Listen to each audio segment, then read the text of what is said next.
Good morning प्यारे बच्चों। हिंदी व्याकरण के लिए प्रोफेसर सी आर रेवा द्वारा निर्मित रेवा राजस्थानी चैनल में आप सभी का स्वागत है।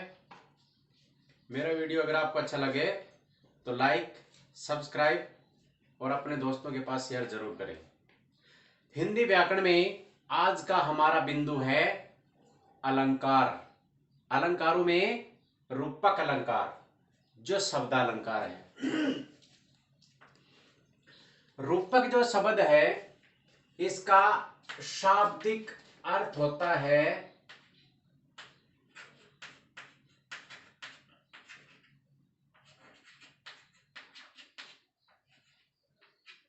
रूप धारण करना। यानी उपमेय और उपमान। जब उपमेय पर उपमान का आरोप होता है तो उपमेय और उपमान एक हो जाते हैं। उपमेय उपमान का रूप धारण कर लेता है। इसकी परिभाषा देखिए, जब उपमेय पर उपमान का अभेद आरोप किया जाए वहां रूपक अलंकार होता है। उपमेय पर उपमान का आरोप किया जाता है चाहे उनमें किसी भी प्रकार की समानता न हो। तो इस आधार पर रूपक अलंकार है, इसके तीन भेद होते हैं। पहला होता है शांग रूपक।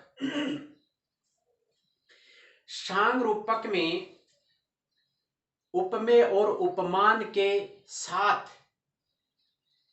इसके अन्य जो अंग होते हैं उनका भी साथ में प्रयोग होता है। शांग का अर्थ होता है अंग सहित। उपमेय उपमान के साथ इनके अंगों का भी प्रयोग होता है। जैसे बीती विभावरी जागरी, अंबर पनघट में डूबो रही, तारा घट उषा नागरी।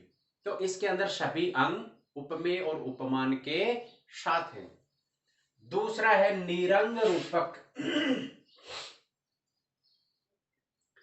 निरंग रूपक जो होता है इसमें उपमेय और उपमान से काव्य पंक्ति में जो अन्य अंग होते हैं वो हीन होते हैं।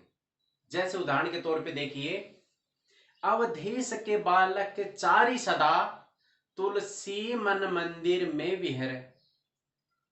तीसरा है परंपरित रूपक। परंपरित रूपक जो होता है इसमें दो रूपक होते हैं। पहला रूपक दूसरे रूपक की पुष्टि करता है, तभी परंपरित रूपक होता है। अब रूपक अलंकार के उदाहरण देखिए। पहला उदाहरण है, राम कथा सुंदर करतारी, सन से विहंग उड़ावन हारी। राम कथा सुंदर करतारी, राम कथा के ऊपर करतारी का आरोप किया गया है कि राम कथा है वो करतारी है।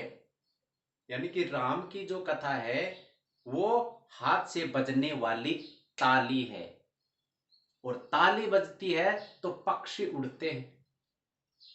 लेकिन यहां पे नीचे की पंक्ति में क्या दिया है, संशय विहंग, संशय रूपी पक्षी उड़ाने वाले। राम की जो कथा है वो संशय रूपी पक्षी को उड़ा देती है, यानी कि व्यक्ति के भ्रम दूर होते हैं, शंकाएं हैं वो दूर हो जाती है।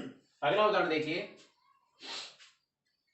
शशि मुख पर घूंघट डारे, अंचल में दीप छिपाए। शशि मुख, मुख पर शशि का आरोप किया गया है। शशि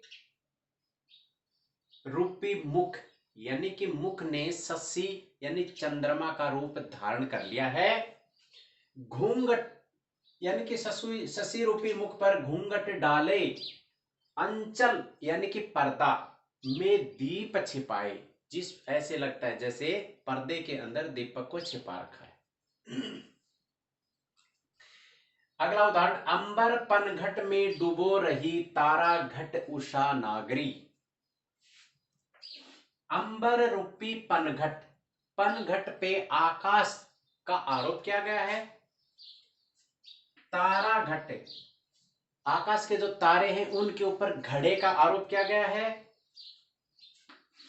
उषा नागरी, यानी कि उषा है वो एक सुंदर स्त्री है। तो इसमें अंबर रूपी पनघट में डुबो रही तारे रूपी घड़े उषा रूपी सुंदरी। तो इसमें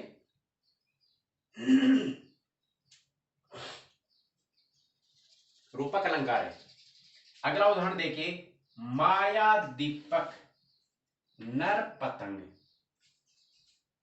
माया के ऊपर दीपक का आरोप किया गया है, नर मनुष्य पर पतंगे का आरोप किया गया है।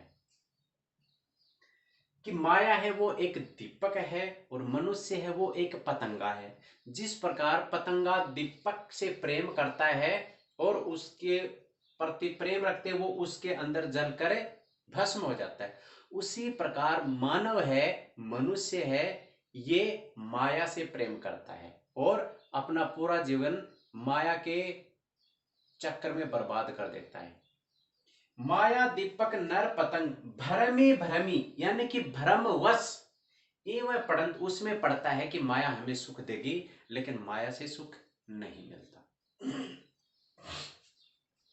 अवधेश के बालक चारि सदा तुलसी मन मंदिर में विहरे। अवधेश अयोध्या के राजा दशरथ के बालक चारि, चारों पुत्र, सदा हमेशा तुलसी तुलसीदास जी के मन रूपी मंदिर में विहार करें। मन मंदिर जो शब्द है इसमें रूपक है। कवि ने बताया कि मन रूपी मंदिर में विहार करें, कि मेरा जो मन है ये मंदिर है, इसमें अवधेश के चारों बालक विहार करें, रहें, बसें। एक राम घन श्याम हित, राम पर घनश्याम का आरोप किया गया है।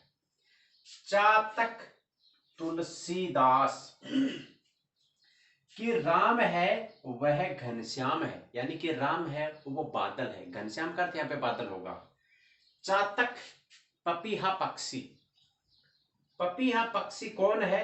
तुलसीदास है। जिस प्रकार तुलसीदास राम के भक्त हैं, उनके गुणगान करते हैं, उनके जीवन का आधार है, उसी प्रकार बादल जो है वो चातक पपीहा पक्षी के जीवन का आधार होता है, क्योंकि बादल जब बरसते हैं तभी पपीहा पक्षी पानी पीता है, अन्यथा जमीन पे गिरे हुए पानी को वो नहीं पीता। अगला उदाहरण देखिए, तेरे नयन कमल बिनु जल के। कवि ने कल्पना की है, नायिका से कह रहा है क्या, कि तेरे नयन कमल बिनु जल के, कि आपकी जो आंखें हैं वो बिना पानी के कमल हैं। नयन के ऊपर कमल का आरोप किया गया है, तो इसमें रूपक अलंकार है। प्यारे बच्चों, इसमें कोई भी उदाहरण परिभाषा समझ में नहीं आए हो, आप मेरे से कमेंट करके पूछ सकते हैं। धन्यवाद। जय भीम, जय भारत।